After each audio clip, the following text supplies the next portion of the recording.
Welcome everybody to the first pregame edition of Down by Contact, but it is a super day. It's a super Sunday here in Phoenix, Arizona, right down the street from where the big game will be played in about 4 or 5 hours. I never remember. I know that it's something like 6:30 Eastern time.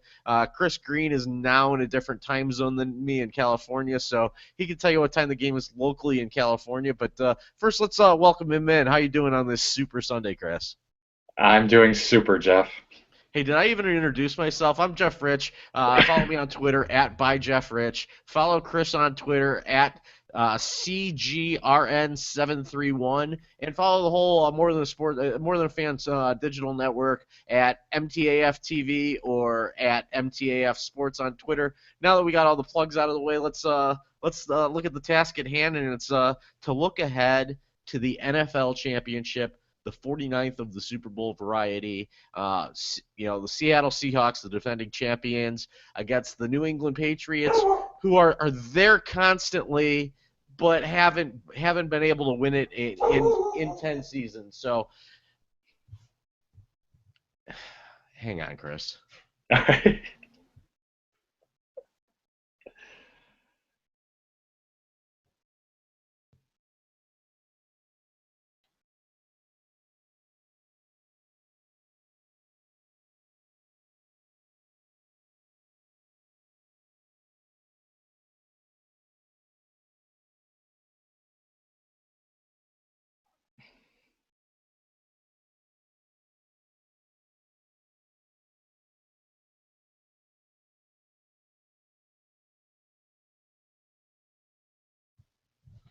I can't avoid the solicitors at my door, so we'll just cut all this out. Okay. But you know what? We've got a big game today. We got the defending champions. We got the New England Patriots, who have been there plenty of times. Sixth time under Belichick and Brady that they're in this big game. What's the first and foremost thought on your minds? And I hope with all of my might that it's not deflated footballs, Chris. I was actually thinking about what's the best commercial going to be today. And I know that you and I are Facebook friends, and I put a whole bunch of predictions out there. And one of my crazier predictions for the day is your favorite Super Bowl commercial. And just speaking to the general public, your favorite Super Bowl commercial is going to be for a product that you have never bought and will probably never purchase. I would say close. Yeah, I mean, it's always the same ones usually. It's a competition, I think, between Doritos or Pepsi, or I mean, Budweiser commercials are always the classic with the horses, so those aren't really funny for the most part. So I think I prefer the funniest commercials, and I know that has nothing to do with the football game, but when you don't have a rooting interest, sometimes that's the one thing to watch for. Yeah, well, you know what? Coca-Cola does the nice sentimental commercials. Last year they had basically went around the country or around the world with different languages singing "God Bless America." Oh yeah, They yep. threw the Coke logo up at the end. FedEx was a big player for a while with the comedic commercials, but they've really cut back their sponsorships. They don't sponsor the Orange Bowl anymore. They're big with the golf. They have the NASCAR, but they stopped running their Super Bowl commercial. I think right after they did the Castaway parody, which is still kind of one of my favorites. Hmm. Just that it was, hey, I delivered this box and I didn't open it for 9 years because I work for FedEx, and Hmm. then you get into and then he's like, oh, what was in it? And it's just like a satellite radio, some fishing line, all kinds of things to help him on the island. I Yep. thought that was a classic commercial. Yep. Exactly. So the commercials are a big deal. The halftime show is a big deal. I mean, the whole event. What is NBC doing? Literally 6 hours of pregame coverage. Yeah, I mean, it's so the pregame, everybody's got their all-day pregame going on well before the game. I mean, they all will beat every story to a pulp by the time game time actually starts. Everybody's going to be so sick of hearing about deflated footballs or uh, who's there for the game, what celebrities are there, or this person's backstory, that how they got to this point in life. So at the end, I mean, we all get there, we get the national anthem going, and then it's football. It's felt like it's always been this way, and you and I are just a hair shy of 40. I don't know what kind of relative terms you want to put it in, but I can remember my first Super Bowl and like how much of an event it was because people have parties and Mm-hmm. it's just it's like Thanksgiving, it's like Christmas, it's Yep. Easter, it's just a big excuse to stuff your face. And I can remember Mm-hmm. my first Super Bowl would have been Super Bowl 20 with the juggernaut Bears defense. They were 15-1 in the regular season. They went to New Orleans, and the Patriots were kind of one of those Cinderella teams, first team to win to make it to the Super Bowl, winning from the wild card game on the road. So going the wild card route all the way to the Super Bowl. And they didn't have much of a showing there. The Bears just forced their will on them. At one point, I think that Tony Eason had to get pulled from the game because they feared for his life, and they went with Steve Grogan. So I remember a series of Super Bowls. So that's Super Bowl 20, and then you had Denver for a couple of years, Mm-hmm. and they were essentially all blowouts. I mean, they were really all blowouts. If through San Francisco's run, through Dallas's run. Cincinnati and San Francisco played not one. I don't remember the first one. I believe it was Super Bowl 16 up It in was. Detroit, but they Yeah. played one. Oh God, I'm gonna forget what It it was was. 1988, wasn't it? 88 was the San Francisco and Where Cincinnati Montana one. Yeah. Montana hit Taylor for the Yep. right Exactly. after Cincinnati had the kick return. They thought that they had it won. So I Hmm. mean that's probably the biggest. That's probably the closest the Bengals not so storied franchise has gotten to being there, huh? Absolutely. I mean, they looked like they had it in hand, and then the Montana Magic there at the end pulled out another one for San Francisco.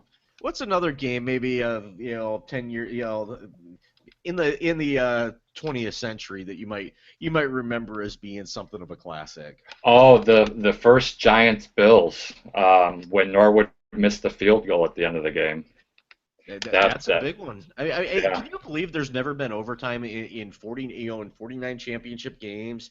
We haven't had a single overtime. We've come very close on multiple Hmm. occasions, but Yeah. somebody hits a field goal, or Hmm. somebody makes a big play, or the defense comes up with a stop. 18 inches short of the goal line Hmm. in the case of what was that, St. St. Louis Louis and versus Tennessee. in Atlanta. Yeah, Yeah. so Yep. a lot of classic games. There were some blowouts, and it's funny because you have to really remember the games now. It used to be when there were only 20 of them. All right, Pittsburgh's won four, Minnesota's lost four, Mm. Dallas has been there a bunch. San Francisco was kind of on their way at that point. They won a couple. Montana beat Kenny Anderson and the Hmm. Bengals. Then he beat Marino in 19.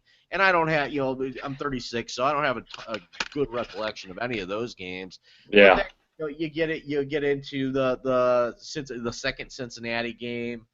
Steve Young beat Stan Humphries under George Seifert, which is the big asterisk on San Francisco and Bill Walsh in Super Bowl history, kind of similar to Barry Switzer winning with Jimmy Johnson's players in Dallas. Exactly. I mean, there's been so many classics, and I mean, you don't really remember the blowouts as much as the classics, just because they're not fun to watch. I mean, you go into these games with such high expectations, and some of them live up to it, and some of them it's a dud. I mean, last year everybody thought Denver was going to come in there and just pound Seattle, and wow, was that the exact opposite? I didn't think they were going to pound them. I thought that Denver would have their way a little bit and they would expose that Seattle defense. And that Seattle secondary last year, and it took them a while to get their sea legs under them this year. Throughout the 2014 season. But as we approach this game, I don't think that anybody's going to be surprised by any aspect of this game, save a play, a trick formation. Uh, and that's really it. I think that New England hasn't seen Seattle's defense since the 2012 regular season, which started the big internet meme, "You mad bro," from Richard Sherman to Tom Brady. Hmm. But I think that there's not going to be a lot of surprises, and that we should just get a good football game. And we've seen both of these teams play pretty good football games this year. I think that the when Seattle turned it on after having to struggle to beat Carolina 12-7, I believe that game was in Charlotte. Hmm. Um, Yeah, I don't. Seattle hasn't lost a game since. I mean, they were 3-3, they were 6-4, and they finished the season 12-4. They've won their 2 playoff games, so that's where they're at. New England, I think the New England's low point this year was a lot lower than Seattle's when everybody Hmm. was right. Belichick and Brady are done because they lost to the Chiefs on Monday Night Football, and it's ridiculous and it's over. But you look back, these Patriots team. First of all, I want to acknowledge that Seattle's been to 3 of the last 9 Super Bowls. That's a pretty impressive feat. But when you think back to the 5 previous Super Bowls that Tom Brady's played in, like how much they were America's sweethearts when they beat the greatest show on turf the first time around, and they had that amazing run through the playoffs where Brady went down and Bledsoe came in, and Brady had to take over for Bledsoe at the beginning of that season. That was kind of the beginning of this.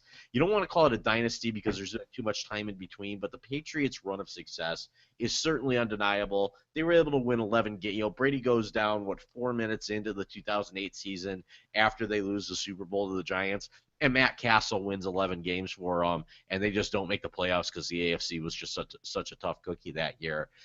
You think of you think of the game against Philadelphia where they hold off Donovan McNabb in the end. You think about them, Jake Delhomme having that incredible run to the Super Bowl and then just Hmm. running into a wall that was the Patriots, and the Patriots still needed to kick a field goal as time ran out. And then you think of these 2 tragic, if you're a New Englander anyway, games with the Giants where they have a Miracle miracle plays. catch, Yeah. miracle catch, or Tom Brady scores late, and the Patriots defense just couldn't hold. And you think about, I think that there's not, Seattle's probably not a major market. I think that there's a, Seattle bandwagon, or I heard one of the Seth Everett from Fox Sports to New York. Who worked in Seattle for a while, came on my radio show on Sunday morning, and he talked about how much they compensate for losing the Sonics with the soccer team and the Seahawks. But Hmm. not so much the Mariners. But they've really adored this team, and the fans seem like they're coming out of the woodwork. So I think that there's a little bit of Seattle fatigue going on, but. Um, I think that this is a great matchup. I think that a lot of people think the Green Bay Packers should be there, but they didn't do what they needed to do in the end. So we do have Seattle defending their title. Like, we have the team of the last 2 years against the team of the last decade and a half, and I think that's a pretty fun way to look at this game. Yeah, absolutely. And I heard a stat on the radio the other day that said, I guess, out of the last 11 teams that have tried to repeat, 8 of them have won the second game. So that bodes well for Seattle. God, could you name those 8 teams? Oh gosh, I think that San Francisco, New England. What is New England? Yeah, I think New England is one of them. yeah. Um, let's see, Denver maybe was the last Denver, Denver one. Denver won in '97 and '98. Okay, so there's 3 of And them. the Packers, in turn, when they lost in '90, when they lost the '98 Super Bowl to the Packers on the helicopter John Elway play, they were denied a chance to repeat because they'd beaten the Patriots the year before. Hmm. Let's see, Pittsburgh. I'm sure Pittsburgh repeated Yep. at one point in their run of the season. Dallas. Dallas beat Buffalo 2 years in a row, so I know that Yep. that one holds Yep. true. So that's what's that 5? Well, Green Bay Minnesota. Green Bay in the beginning. Minnesota's never won a Super Bowl. Green Oh, Bay in okay. the beginning. Green Bay won 1 and 2. So you got Dallas won. Dallas repeated in the '90s. San Francisco may have repeated twice. Okay. And ditto for Pittsburgh. I would have to look that up because Yeah. you know what? I told you before we hit the record button today. We're just winging it. We're gonna talk Super Bowl. We're gonna talk Super Bowl history. And we're gonna talk about the big Sunday game in Glendale coming up. Hopefully we get a few people to tune in and see what we think before the game, and hopefully we don't fall flat on our face with predictions here. Yeah. Well, my predictions this year have been 50-50. I think that you see the game well. I think that you make a big deal out of things that are a big deal. So let me ask you about something that I don't find to be a big deal, and it is the deflated footballs. It sounds like you can't tell by the touch, what the difference between 11 and a half and 13 and a half psi. But how much of a big deal have you made about this? It's a 2 week old story now, so I've gotten fatigued with it. I was honestly fatigued on day one because I don't think it's a big deal, but I don't speak for everyone. It's so overblown, this story. The only reason, in all honesty, that it is a story is because it's the Patriots and because of their history with Spygate and all that stuff. I think if it was any other team, I don't think it would have been nearly as big of a deal. But because of their history, because of Belichick and Brady and all that, that's why this is a big deal. They're always trying to uh, catch them doing something else. It's like, what are they cheating at now or whatever. But I mean, the players have said it's not a huge deal.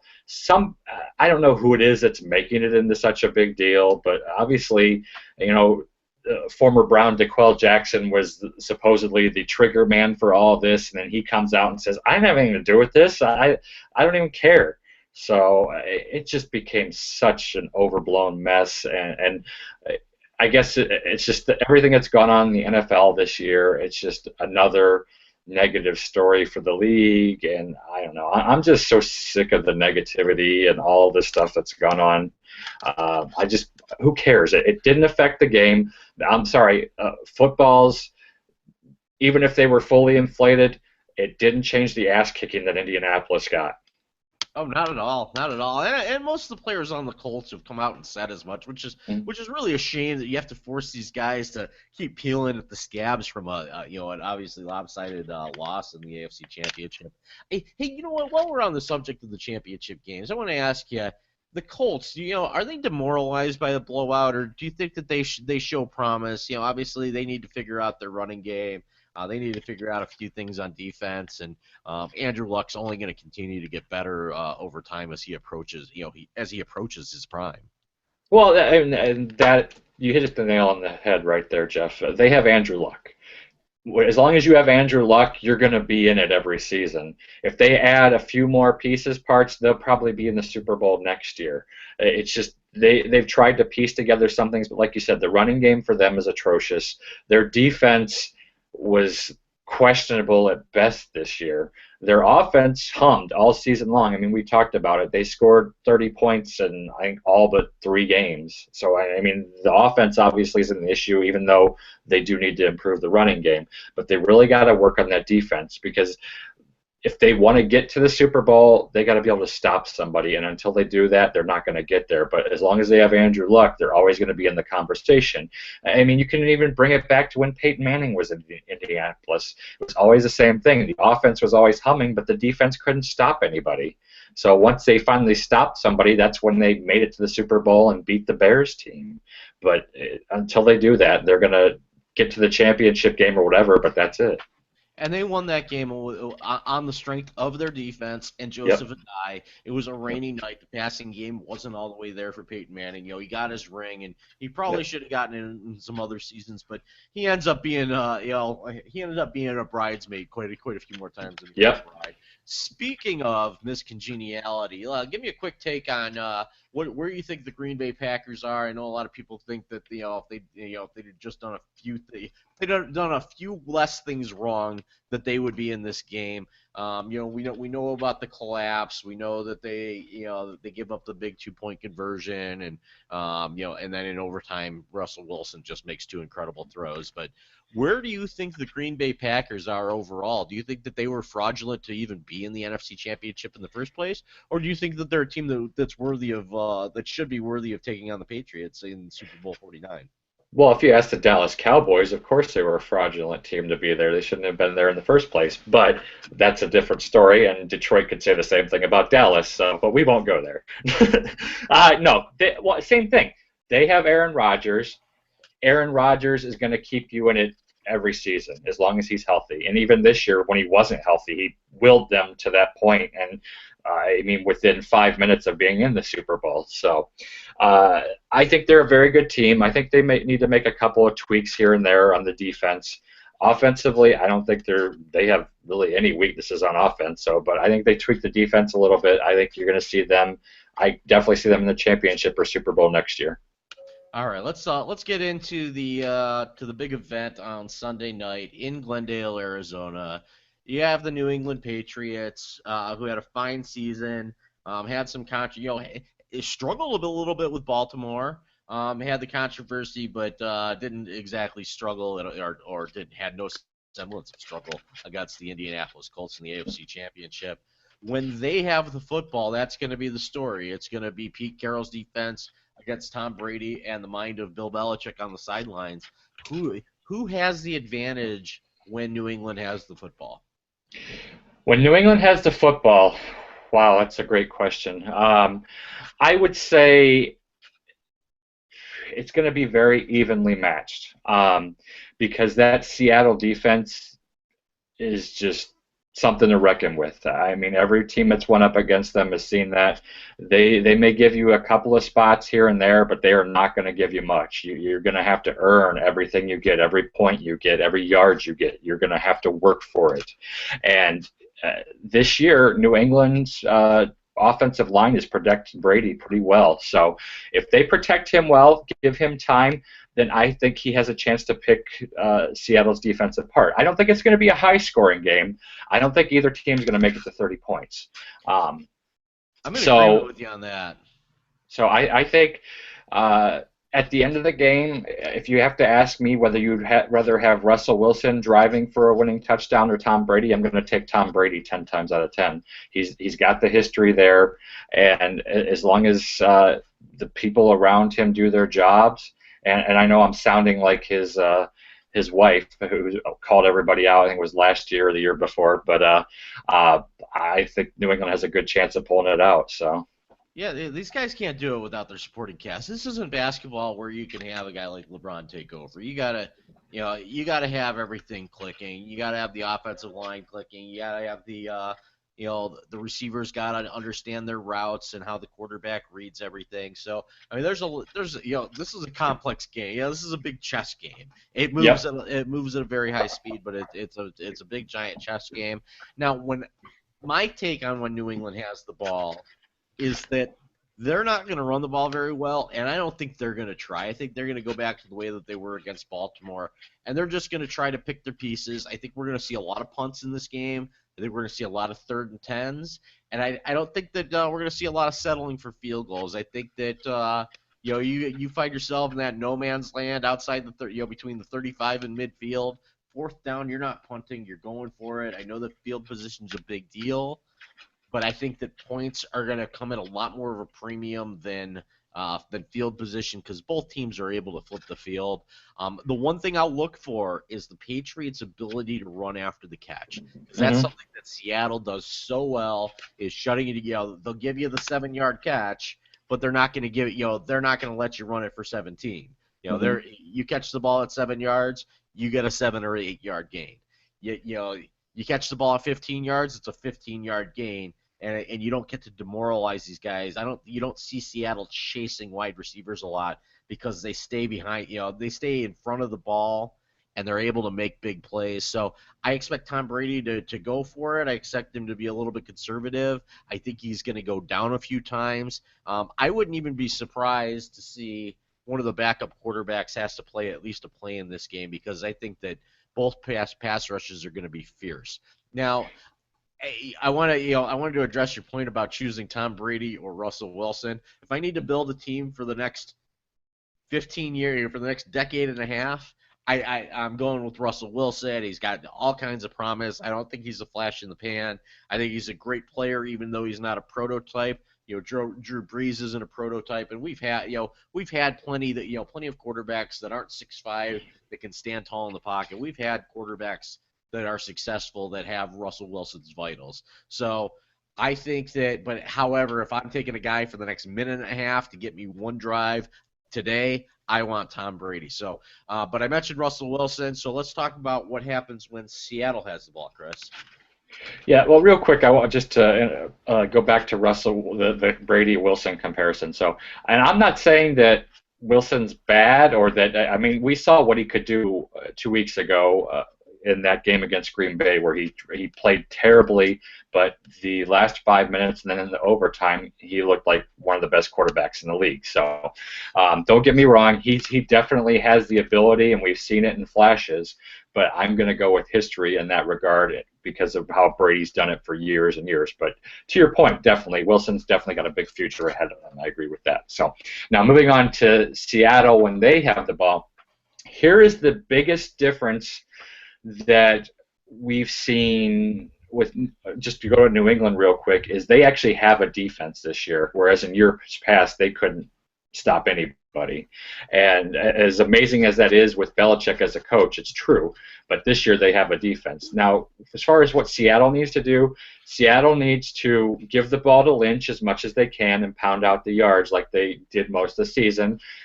Which also puts Wilson in a good position to use play action or use his feet when he needs to move down the field. I definitely think he will. I think he's going to struggle some in this game, and I think it could be similar to what we saw against Green Bay, where he's going to have his moments where he looks really good, and he's going to have his moments where he looks really bad.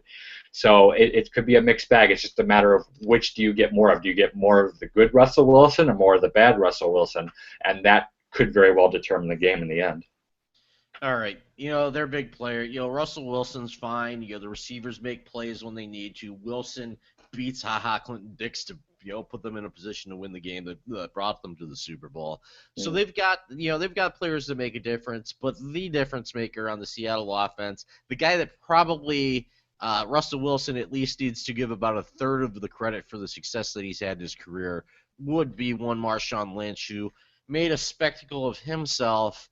I try not to berate the guy. I understand talking to the media is no fun, but it is part of the job, and he made a mockery of the whole thing, which is hard to say because Super Bowl week, as far as media days and all the pressers are concerned, is a mockery in and of itself. But I think that Marshawn Lynch, there's certain times that you need to not be the squeaky wheel, and I think that when your team's approaching a championship game, that's one of those times. Yeah, I mean it's interesting that how you look at that, but it's like I said, I think it's going to be a good game no matter what. So that's all I can say.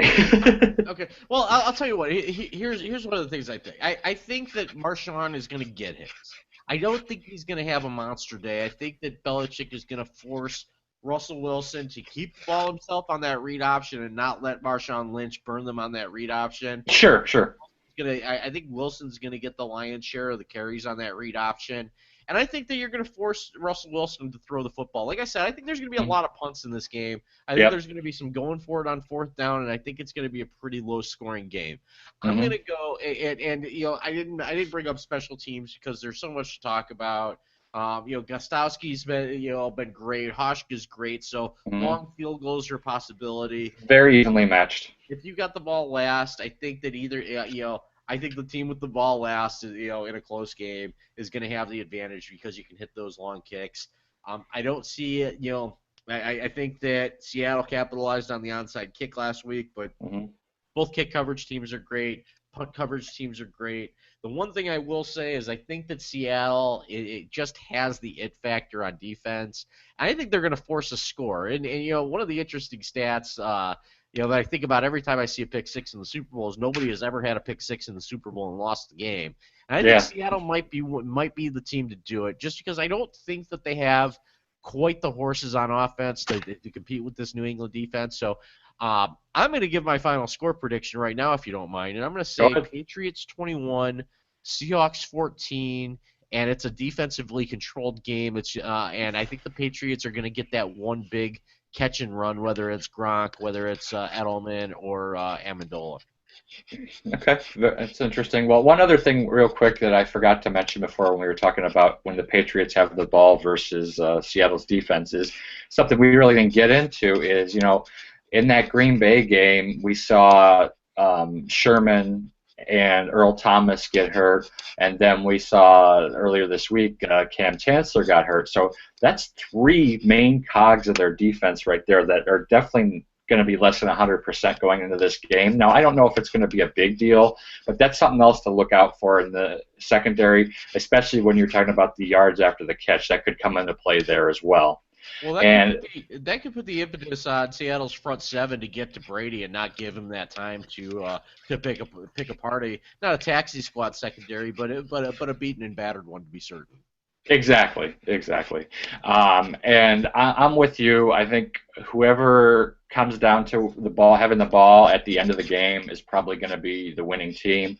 Um, as far as my score prediction, I think it's going to be. I'm going to go with New England as well, and I'm thinking it's going to be something along the lines of a 24-19 or uh, score somewhere right in there within 3 or 4 points of that score. All right, so we're gonna have to be accountable for our actions because this is a Yep. pregame show and we're gonna do a postgame show tonight. So we're either gonna be able to gloat or eat crow at about 11:15 Eastern time. That should give us enough time to get to the end of the game. We won't start if the game's not over, but bring it right back here to the More Than a Fan Digital Network and check out all of our shows. They're available on iTunes, Stitcher Radio, TuneIn Radio, Zune Marketplace, BlackBerry, and pretty much anything with an RSS feed. This has been the Down by Contact Sunday pregame, Super Sunday pregame show. He's Chris Green. Follow him on Twitter at CGRN731. Follow me on Twitter at ByJeffRich. And bring it right back here to morethanafan.net tonight for our Super Post Game show, and we'll talk about our new world champion. Hey, Chris, have a good night. Thanks, you too. Enjoy the game.